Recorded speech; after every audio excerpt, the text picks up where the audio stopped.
pasintabi po sa mga kumakain ngayong mga oras na ito. Pero gusto ko lang pong i-report sa inyo po ang pangyayari dito sa Canyacao Bay, sa Cavite City, kung saan napakarami pong patay na isda ang lumutang.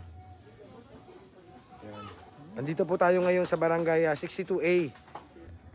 Sa ngayon po, meron na pong mahigit 30 sako na ilagay na po at nalinis. Pero ito, napakarami pa rin po. Libo-libo po ito. Hanggang doon po sa dulo, kung titingnan nyo po. Hanggang doon po, buong sa dulo.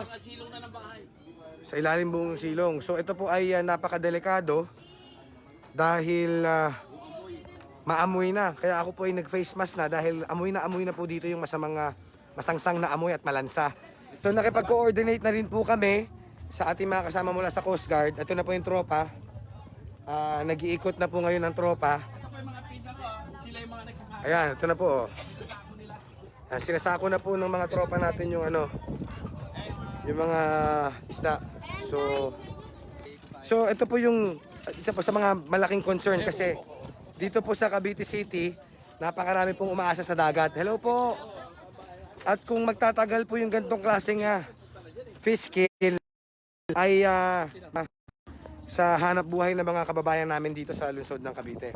Kaya ngayon po kami ay nag-double time para hanapin kung saan galing itong mga isda na ito, anong naging cause. Bakit nagkaroon ng libo-libong patay na isda dito sa ating lugar. So nakipag-coordinate na rin po tayo sa ating Senro Office, Maritime, Coast Guard para po magtulong-tulong. So ito po makikita nyo. Ito po yung drone shot natin. Grabe, punong-puno po. Ito po ay sa may Philippine Navy side. Yan po, punong-puno yan. Nakipag-coordinate na rin po tayo sa ating mga kasama mula sa Philippine Navy. At ngayon po ay nagmo-mobilize na rin po sila. Marami po kasing mga haka-haka. Meron pong sinasabi na galing daw sa fish pond ito.